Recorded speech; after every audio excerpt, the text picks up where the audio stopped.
Estamos entonces en contacto con Hugo Muleiro, escritor, periodista especializado en niñez, analista de medios, como ya dije, referente de la comunicación Hace Clic. Fue jefe de redacción y director periodístico de Telam, secretario de redacción de Diarios y Noticias de la agencia, ¿no? DIN, y de la agencia ANSA. Hola, Hugo, ¿qué tal? Buen día. Buen día, Clara. Saludos para todos, para todas. ¿Cómo va? Y bueno, ¿cómo va? Siempre nos estamos haciendo esta pregunta en forma retórica, por supuesto. Sí, sí, claro. Claro que sí. Has tenido mucho trabajo, Hugo, ya hice toda la contextualización de tus informes, ¿no? Sí, Mucho trabajo digo, porque octubre ha sido un mes muy, pero muy intenso. Arranco yo con uno de los primeros conceptos que querría rescatar. El 31 de octubre el editor de Clarín, señalas vos, escribió que ahora, estoy diciendo, 31 de octubre, ahora el desafío de Milei es imponer un sistema político en el que, entre comillas, todos estén adentro, con excepción de los K. así es, sí. Es uno de los ideales expresados en esa nota de Clarín, pero no solo, también en otras notas de Clarín, en notas de La Nación, en notas de Infobae también, el portal virtual, en el que, bueno, se imaginaba la posibilidad de que Milei fuera capaz de congregar a fuerzas políticas que obviamente generan simpatías en estos medios, como especialmente el PRO, también gobernadores conservadores de las provincias, y bueno, dejar afuera al peronismo, vamos a decir, porque ellos le suelen llamar K, pero es una forma de referirse al peronismo que se pueda oponer a un modelo ultraliberal como el que impulsa Milei. Claro. Así que la primera reacción a las elecciones legislativas nacionales con el inesperado triunfo de Milei fue esa. Bueno, como le señalaba que había cometido muchos errores en su gestión, sobre todo errores políticos, le atribuyen no haber tratado bien a Mauricio Macri, a pesar de lo mucho que le debe, ¿no? Por todo, porque los legisladores del PRO al gobierno de Milei le votaron todo en el Congreso, lo ayudaron muchísimo, y sin embargo le criticaban no haber retribuido esa generosidad de Macri con el modelo, con un trato político mejor. Pero Sí. bueno, Sí, perdón, querido Hugo, que te interrumpa un segundo, pero antes de que avances, como mencionabas vos, las elecciones del 26, entre tantísimos factores, ¿no?, que confluyeron en este triunfo sorpresivo, ¿no? No lo esperábamos. Clarín, La Nación, Infoemba, contribuyeron en gran medida, a fogonear, permítaseme el término, a fogonear el temor, ¿no es cierto?, en vastos sectores del electorado, ¿no? Vos señalás por ahí que llamaron, entre comillas, amenaza la declaración de Trump, pero multiplicaron al mismo tiempo títulos sobre el temor al triunfo opositor de los empresarios y los mercados, ¿no? Los argentinos quieren ser salvados por Trump, etcétera, ¿no? sí, esa es una frase que escribió Morales sobre La Nación, que los argentinos quieren ser salvados por Trump, en relación a esa secuencia que empezó cuando Trump dijo en Washington que si Milei no ganaba, él retiraba la asistencia financiera al gobierno, la retiraba de inmediato, y si bien esto fue mencionado como una amenaza en esos días antes de la elección, después muchos títulos permanentemente hablaban de la reacción de los llamados mercados, que no es otra cosa que el poder empresario, financiero y bancario, ¿no? Claro, claro. Porque a veces parece una entidad neutral que espera que las Sí. cosas vayan bien y si no van bien se enoja y reacciona mal, pero en realidad son intereses, claro. son intereses económicos. Pero bueno, si bien hubo esa posición de alguna manera de decir que Trump se había sobrepasado con esa definición, con esa extorsión, digamos, al electorado, finalmente la terminaron acompañando con cada título que hablaba de que el dólar el lunes 27 iba a estar por las nubes si no ganaba Milei. Y bueno, ayudaron a generar pánico, sin duda. Pero volviendo al hilo central, hubo mucha expectativa por el hecho de que Milei produjera un cambio y bueno, creara una suerte de coalición, digamos, que ellos llaman de centro-derecha, pero en realidad es de derecha o de ultraderecha, si vemos la medida que se propone totalmente. Y sin embargo, bueno, Milei los defraudó porque por lo que pasó el viernes pasado en Olivos, con el trato que tuvo con Macri, a quien lo llevó a cenar y algo que estaba decidido varias horas antes, según lo que escribió el propio Clarín, ¿no? Que era la cara al jefe de gabinete Francos, un aliado de Macri en el gobierno, lo recibió, se paró en medio de la reunión, le dijo que lo esperara, volvió y le dijo que se iba a Francos, es decir, toda una maniobra en unas horas de ataque frontal a la figura del expresidente, lo cual no deja de ser llamativo, porque Milei y Macri no tienen diferencias en cuanto al modelo que quieren para el país, coinciden en todo, pero bueno, se ve que lo que está en disputa son fortunas, son grandes negocios. Exactamente, eso te estaba por decir. Claro, política e ideológicamente no hay diferencia alguna, nada más que Milei ahora envalentonado, entonces pretende quedarse, ¿no es cierto?, con toda ¿no es cierto?, la posibilidad de negociados para estrictamente su fuerza política. Así es, y en el medio de eso también está la disputa interna dentro del mileísmo más extremo, digamos, lo que el propio Milei llamó en su momento triángulo de hierro, con su hermana Karina y el asesor Santiago Caputo, que en un momento, según las publicaciones de la semana pasada y hasta el domingo, parecía que iba a convertirse en una especie de jefe todopoderoso de la administración, con varios ministerios y funciones a su cargo, obras públicas, defensa, vialidad, y sin embargo, bueno, la designación de Adorni como en el gabinete junto con la de Santilli parecen haber causado un retroceso de este asesor de Milei, cuya reacción hasta ahora no se ha conocido.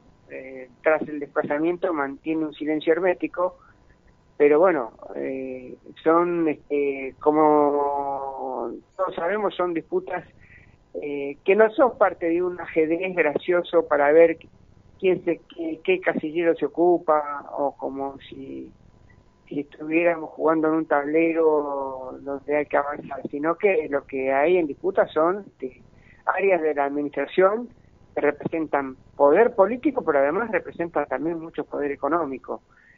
Este aspecto último es algo que La Nación, Clarín y Infobae eluden olímpicamente, ¿no?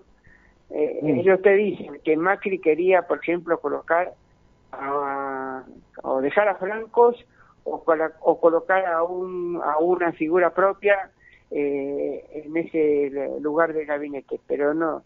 Lo que no explican es por qué Macri quiere hacer eso. Por ejemplo, solo muy ocasionalmente en algún párrafo perdido aparece que la familia empresarial que representa Macri que quería quedarse con un negocio multimillonario que es la hidrovía, que es un objeto de disputa en el cual además está la mirada de Estados Unidos. Así que bueno, eso es una pelea palaciega muy compleja, con una danza de dinero que escapa incluso a nuestra capacidad de imaginación, ¿no?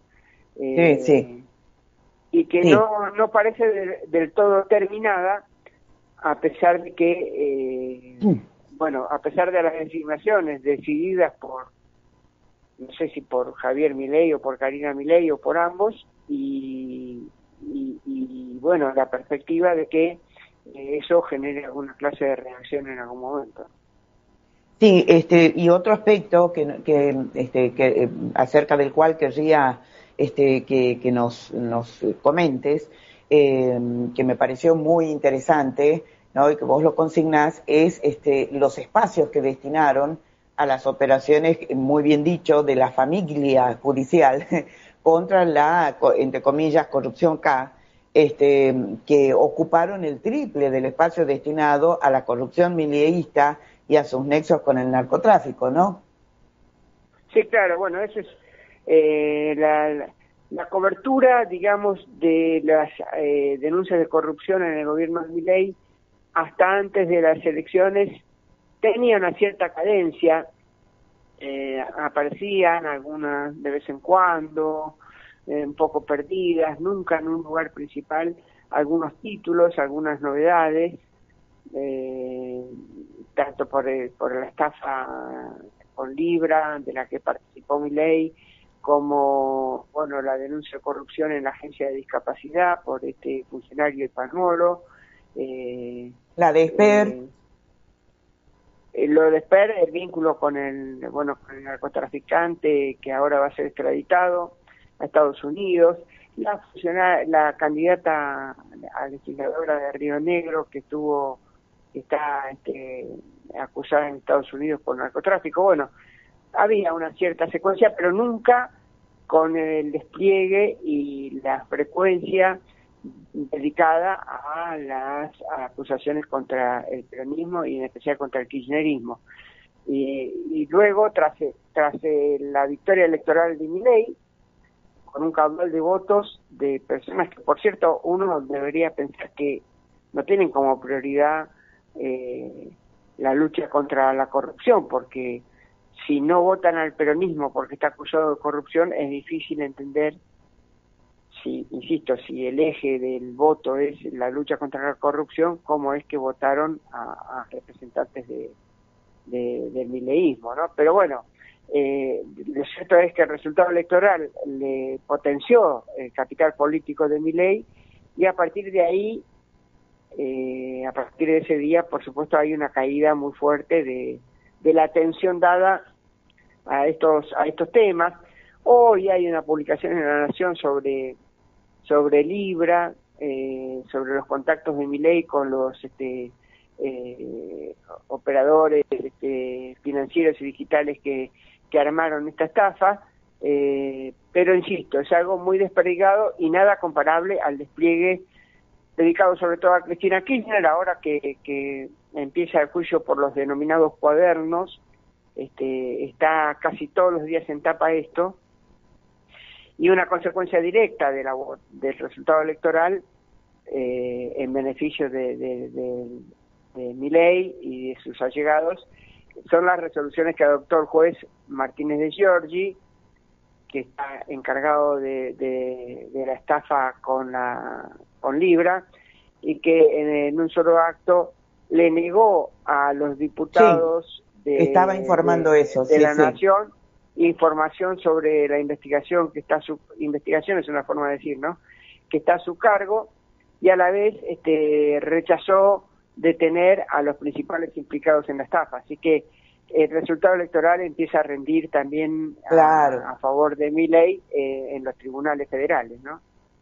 Y nos estamos olvidando de mencionar, ¿no es cierto?, las más de 100 muertes de personas a raíz del fentanilo contaminado, ¿no?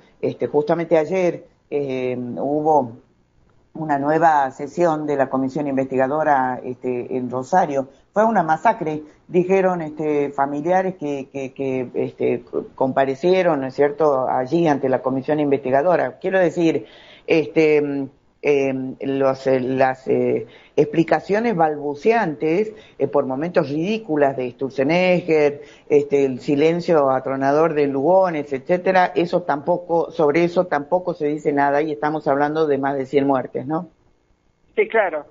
Pero bueno, todo eso con el capital político incrementado de Milei tras la elección del 26 de octubre tiene una perspectiva muy negativa. De hecho, Claro. lo escribió el columnista Eduardo Van der Kooi en Clarín al día siguiente de la votación, es decir, el lunes 27 de octubre, dijo que la investigación de la estafa cometida con la moneda Libra, la moneda digital Libra,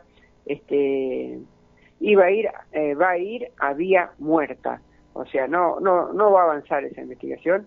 Y me parece que Martínez de Giorgi, el juez, le dio la razón, ¿no? Porque tomó medidas contrarias a una profundización de la investigación de esa estafa. Así que todos los casos que están involucrando al oficialismo, sea por corrupción, sea por los nexos con Fred Machado, el narcotraficante, que va a ser extraditado, al menos en el plano local, digamos, en lo que ocurre en los tribunales federales y en lo que ocurre en el Congreso, tienen perspectivas muy poco auspiciosas.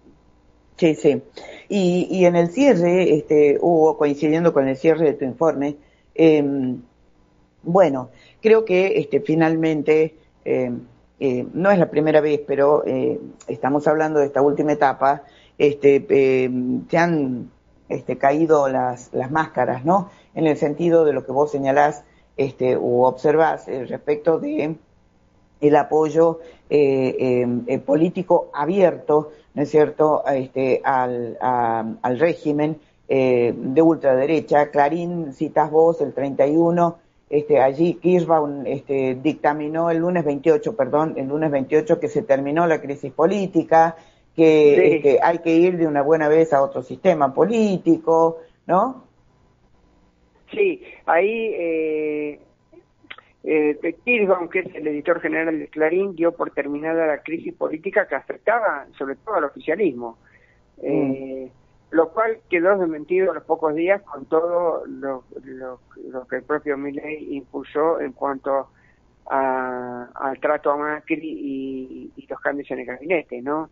La crisis ahora está como aplacada, pero no de ninguna manera está terminada, así que ese diagnóstico no resultó certero. Pero sí es cierto que Clarín insiste a través de varios columnistas, en decirle a Milei que tiene una oportunidad histórica para instituir un nuevo sistema político en la Argentina, en el que, como decías al comienzo de la presentación, el peronismo entendido como una fuerza que se oponga al modelo ultraliberal quede descartado del sistema y no tenga más capacidad de acción. Ese es el objetivo para estos 2 años, y la presión de Clarín, sobre todo, pero también de la Nación, va en ese sentido, que Milei aproveche estas condiciones que le dio el resultado electoral y que reforme la estructura política del país, ¿no? Para que el peronismo quede invalidado como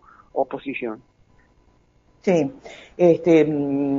quiero compartir con vos en el cierre y con la audiencia una reflexión que hacía los otros días Ricardo Auer.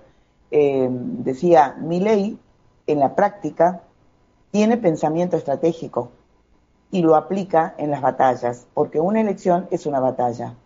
También tiene un chamullo ideológico libertario. Muchas veces esa parte es una idiotez, pero los que están atrás de Milei sí saben qué hacer estratégicamente. Y en este caso, concretamente, Hugo, estamos hablando, ¿no es cierto?, del trípode, al menos más visible, ¿no es cierto?, de sostén, ¿no es cierto?, estratégico, como dice Auer. Sí, yo creo que ahí hay muchos, hay unas cuantas manos.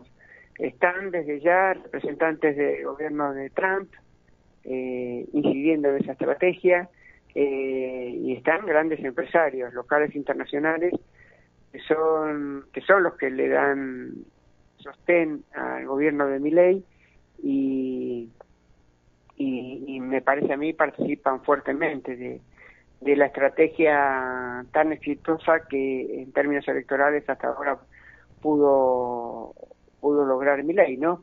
No sé si será él en persona, pero casi diría que para la suerte de los argentinos es prácticamente secundario eso, ¿no?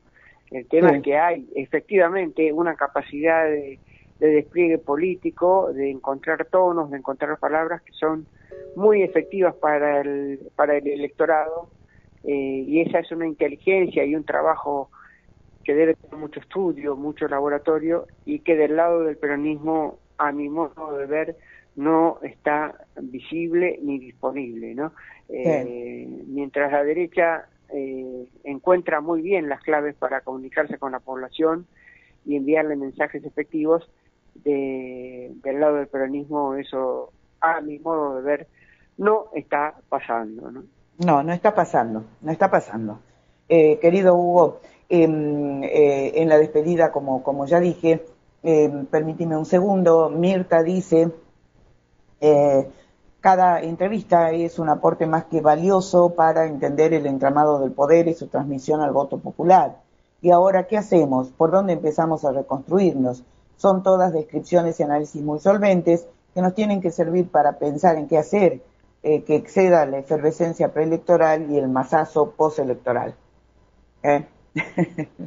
Sí, que coincido con ese mensaje, me parece que hace falta ese trabajo. Infelizmente diría que hasta ahora la dirigencia nacional del peronismo, se llama como se llame, no está dando muestras de ese trabajo, de la necesidad de comprender la necesidad de ese trabajo profundo para recuperar capacidad de discurso y de diálogo con la población. Me parece que por ahora no está pasando, ¿no? No, coincidimos, querido Hugo. Bueno, nosotros siempre, por supuesto, estamos en contacto y vos con la audiencia, seguro, una vez por mes con tu informe, si no es antes, por consulta de otro tema. Te mando un abrazo enorme y hasta pronto. Un abrazo, Clara, gracias a todos, un abrazo. No, por favor. Hemos estado en diálogo entonces con Hugo Muleiro.